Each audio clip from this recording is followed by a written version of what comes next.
Magandang araw kaibigan! Tuloy po kayo sa Felicidad's Channel. Sa mga kwento ng buhay at pag-ibig na hinalukay sa natatagong baul ni Felicidad. Pero bago po tayo magpatuloy, huwag niyo pong kalilimutan na i-like ang video, i-subscribe ang channel, at i-click ang notification bell para lagi kayong updated sa mga parating pa na upload.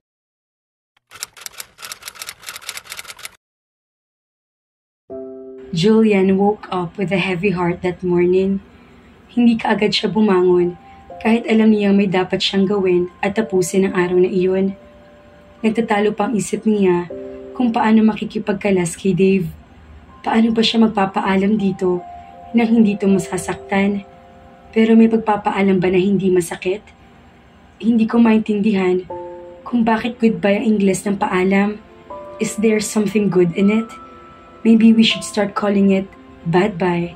Minsan ay sabi sa kanya ng isang kaibigan na kinalasan ng nobya nito. Bye-bye, Dave.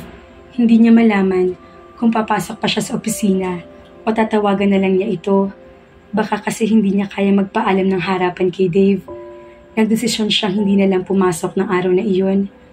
Mas madali magsalita kung hindi niya nakikitang gwapong mukha nito. Baka manghinaya lang siya at magbago ng isip kapag naalalang hindi na ulit niya mahahagka ng mga labi nito. Napakaraming katangian nitong siguradong panghihinayangan niya. Stimulating conversations, more than perfect kisses, romantic text messages and emails, and his rare collection of CDs and DVDs. Na mga sandaling iyon pa lang, parang gusto na niyang umiyak sa panghihinayang. Bakit ba kailangang maapektuhan ng isang relasyon ng isang pangyayaring 17 taon na nakalilipas na maganap? Tatawagan na lang niya ito. Sumulap siya sa relo niya. 7:00 pa lang ng umaga. Nasa bahay pa si Dave. Baka natutulog pa ito. Kapag nasa opisina na ito, saka na lamang siya tatawag. Ang gusto niya, gising ng utak nito kapag kinausap niya ito. Nabanggit kasi nito minsan sa kanya na madalas ay blanko pang isipan nito kahit ilang minuto na itong gising. Baka mamaya, pagkatapos sila mag-usap at makapagpaalam siya dito, ay hindi pa rin ito alam na wala na pala silang relasyon. Saka, kailangan pa muna niya magpalakas ng loob at isiping mabuti ang mga salitang bibitawan niya. Goodbye, Dave, was not enough. He wouldn't accept it. She needed more articulate words to leave. Paul Simon once sang, 50 Ways to Leave Your Lover. Alam niyang kantang iyon at kabisado pa niyang lyrics. The problem is all inside your head, she said to me. She started to sing. The answer is easy. If you take it logically, I'd like to help you in your struggle to be free. There must be 50 ways to leave your lover. 7:00, imagine na nang bumangon siya. Naligo na muna siya. Pagkatapos, inarinig niya nag-aalmusal na mga kasama niya sa bahay. Bumaba na siya upang sumalo sa mga ito. Ang inaasahan niya ay may mag-uungkat ulit na nangyari na nagdaang araw, ngunit hindi iyon nangyari. Hindi rin. For the same reason. Alam ko naman yung ipinagkakaganon mo, na gusto mo lang ako maging safe palagi. Talaga bang payag ka na?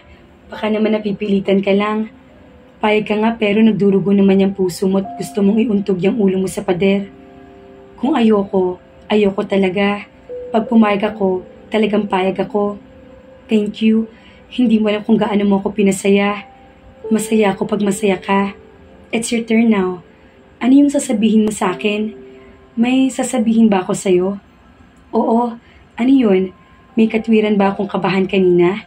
Natawa siya. Meron nga no. Nagpasya siyang huwag na lang magtapat dito. Wala lang dapat ikakaba. Ipipilit ko lang sana sa'yo na sana'y payagan mo na ako maging flight attendant ulit. Pagsisinungaling niya. Hindi ko na pala kailangan magsalita. I think this calls for a celebration. Let's have dinner with your family again. Hindi na sa bahay niyo para hindi na sila maabala. Pipili tayo ng magandang restaurant. I'm thinking of another way to celebrate this. Paano? Let's go into an amusement center and take all the rides there. Suggestion niya. Natahimik ito. I'm just kidding. A dinner with my family will be perfect. Hindi naman tinanggihan ng pamilya ni Jillian ang imbitasyon ni Dave. Kumain sila sa labas. Hindi tulad ng huling pangyayari, walang iringang naganap. Maaliwalas na ulit ang mukha ng mga ito. Hindi naman pala hopeless yung boyfriend mo. Pasimpleng biro ni Janet sa kanya. Isang kurot sa tagiliran isinagot niya rito. Hindi maitatago sa mukha ng mga magulang niya ang katuwang sa desisyon ni Dave. Pinatunayan lang daw ni Dave na mahal talaga siya nito. And to think na muntik na niyang wakasan ang relasyong iyon. That's really a good sign, sabi ni Irene habang nasa isang coffee shop sila kasama si Claire sa loob ng isang mall. Meaning, nababawasan ang takot ni Dave. Nakoconquer na niya iyon. Pwede mo na ulit siyang i-encourage na maging risk taker. Why not take him to Enchanted Kingdom and ask him to ride the space shuttle? Anito, saka tumawa ng mahina. Actually, biniro ko nga ulit siya tungkol doon. Sabi ko, i-celebrate namin yung pagpayag niya na maging flight attendant ulit ako.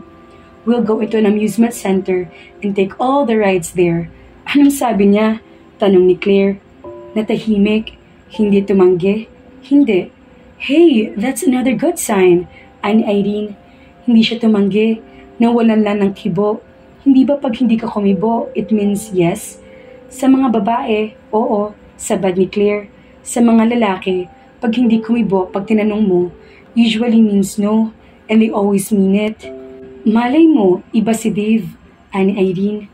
Subukan mo, Julian. Wala namang mawawala. Anong gagawin ko? Iayain ko nga siya sa Enchanted Kingdom? I have a better idea. Hindi ba sa dagat ng ugat ang takot niya? Ani Claire. Tumango siya. Pwes, kailangan dagat din ang gumamot sa kanya. Careful with your words, Claire. My boyfriend's not sick. I'm sorry, he's not sick. He's just a little problematic. Here's my idea. May rich akong friend. Magsa-celebrate siya ng birthday next week. Invited ako. Kami hindi, sabi ni Irene. Walang problema yun. Malakas ako ron. Pag maisinama ko, parang invited na rin siya nun. Saka, kilala na kayo nun. Nagkukwento ko kayo sa kanya. Sino bang friend mo? Tanong ni Irene. Si Charlotte. Ah, si Charlotte. Ani Irene. Kilala nga nila ito. Anak ito ng isang kilalang negosyante pero hindi pa nila ito nakakaharap. So, paano matutulungan ng pagdalo niya sa isang birthday party si Dave? Nakakunot ang noong tanong niya kay Claire. Baka nakakalimutan mong mahilig magdalo sa mga ganyan si Dave. Halos once a week, umaattend ng party ngayon. I'm sure, hindi pa siya nakakadalo sa ganong birthday party. Na-invite na siguro siya but I'm sure, hindi siya umattend. Anong klaseng birthday party ba yan? Tanong niya. Huwag mong sabihin sa roller coaster gagawin yan. Ano ka ba? Natatawang bulalas ni Claire. Ano yun? Isang guest bawat seat ng roller coaster? Paano naman sila magchichikahan? Saka, pagbaliktad ng roller coaster, di natapon lahat ng hawak nilang champagne. Hindi, ano ka ba? Sa yate gagawin yung birthday party. Sa laot. Hindi pupunta si Dave Chan. Umiiling na sabi niya. Pipilitin mo nga pangungumbinse ni Irene. Kung pumayag na siyang sumakay ka ulit sa eroplano, baka siya, payagan na rin niyang sarili niyang sumakay ulit sa barko o sa yate. Subukan mo. Wala namang mawawala kundi yung presyo sa live mo. Ni hindi nga pwedeng ipagbili yan. Alin, maski nga ipamigay mo yan, walang tatanggap. Pagsigunda ni Claire. Sige lang, apihin niyo pa yung laway ko. Tatawa-tawang sabi niya. Para namang may bibili ng mga laway niyo. It's a birthday party, Dave, sabi ni Julian dito. They were in a park. Magkatabi silang nakaupo sa isang concrete bench. She was holding an ice cream cone. Si Dave naman ay abala sa pagmamasid sa mga bata nagkakagulo sa di kalayo ang palaruan. They couldn't go mountain climbing. They couldn't water ski. They couldn't bungee jump. They couldn't scuba dive. So they always ended up in a place like here, a park. It was a safe place. Just don't ask Dave to go to a slide. Ikinukwento niya rito ang imbitasyon ni Claire na sumama sila sa kaarawan ng isang mayamang kaibigan nito. Sige, punta tayo, sabi ni Dave. It's no ordinary birthday party. Aniya, no ordinary birthday party. Nakakunot ang noong balik nito sa kanya. And what is the meaning of that? I mean, It won't be held inside a house or a hotel or a restaurant. Don't tell me it will be held inside a jungle. Nakangiting sabi nito. It will be held inside a yacht. At nasa dagat yung yate. Tumawa siya ng mahina. Of course. Are we going? I can't. Why not? You know why. Dave, please. Hindi pwedeng habang buhay ka na lang na matatakot na bumalik sa dagat. Hindi ito kumibo. Bumuntong hininga siya. I will tell you a story. May kaibigan akong stewardess. She's not the only flight stewardess in her family. Pati yung dalawa pang kapatid niya ay ganoon din. She's the youngest of the three. Her name's Pinky. Nasa college pa lang siya when her oldest sister died in a plane crash. They wept for her but they moved on. Kakagraduate pa lang ni Pinky sa college nang isa uling trahedya ang nangyari sa pamilya nila. Namatay rin sa plane crash ang isa pang kapatid niya na flight attendant. Napakasakit na nangyari sa kanila, no doubt. Pero hindi iyon sapat upang hayaan na ng pamilya ni Pinky na lamunin sila ng takot. Hindi nila hinadlangan si Pinky na maging flight attendant din. Ngayon, 8 years na siya sa trabahong yon. And she's enjoying her job. She's married to a pilot. Halos pareho ang nangyari sa inyong pamilya. Parehong masakit. Yun nga lang, magkaiba ng paraan kung paano nyo hinarap. Pero pwede namang gayahin mo yung ginawa ng pamilya ni Pinky. Wala pa rin kibo si Dave. Pero alam niya nakikinig ito ng mataman.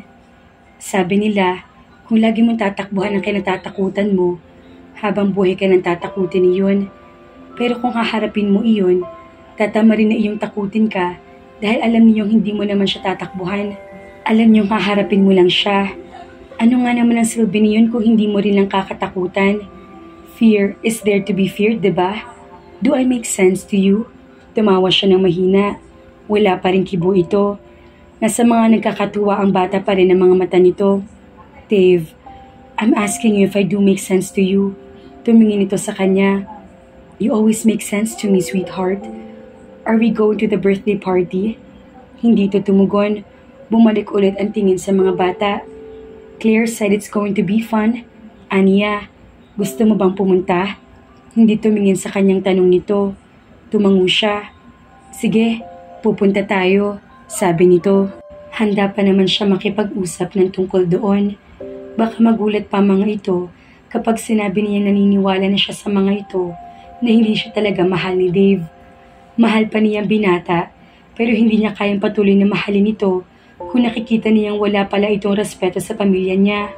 Kung mayroon man, sigurado siyang hindi iyon ganoon kalaki. Hindi naman niya hinihiling na magiging sunod-sunuran sa pamilya niya ang lalaking mamahalin niya. Kailangan lang na maging mahusay ito sa pagtanggi. Dave failed here. Magugulat siguro ang pamilya niya kapag nalaman ng mga itong balak niyang pakikipaghiwalay kay Dave. Pero pagkatapos ng pagkagulat, alam niya ang susunod na magiging reaksyon ng mga ito ay ang kasiyahan. Dahil wala nagkungkat ng tungkol kay Dave, hindi na rin siya nagkwento. Magkukwento na lang siya pagkatapos niya makausap ang kanyang nobyo. She started to hum the song 50 Ways to Leave Your Lover. It was a good song, but her and Dave's favorite Because of You was still a lot better. Kaya naman, abangan natin ang susunod na kabanata.